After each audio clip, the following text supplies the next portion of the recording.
Hello friends, नमस्ते, प्रणाम। मैं शालू मिश्रा अपने यूट्यूब चैनल से स्वागत करती हूँ। तो आज हम लोग दोनों लोग सुनाएंगे दर्द भरा बेटी विवाह गीत है। जैसा भी लगे आप लोग कमेंट में बताइएगा। तो आइए देर ना करते हुए गीत को सुनाती हूँ। बहुत दिल को छू जाने वाला ये गीत है। आप लोग इस गाना पर सपोर्ट ज़रूर करिएगा और लाइक भी ज़रूर करना। अच्छा लगे तो शेयर ज़रूर करना।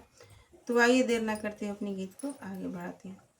जाहे दीना बेटी जनम लेली धरती दरक जाली धरती दरक जाली जाहे दीना बेटी जनम लेली धरती दरक जाली धरती दरक जाली माई के जियारा दरक गइले बाबा बेटी पाहुना हो।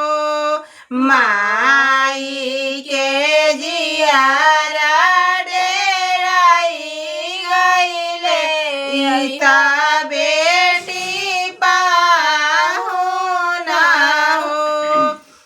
जब बेटी भइली से आना तया मानी रे खेली हो। जब बेटी भइली से आना त चाची रे खेली हो।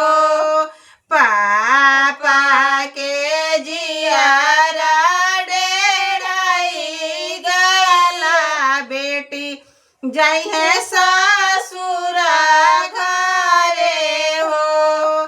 चाचा के जियारा डेराई जाला बेटी जाई है ससुर घरे हो। देशे देशे पापा बरवा खोजी आइले खोजी खोजी हारले हो। देशे देशे पापा बरवा खोजी आइले खोजी खोजी हारले हो। कतहु ना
बेटी दूजिया के चंदावा सूरज तोहरो कहाँ बारे हो तू बेटी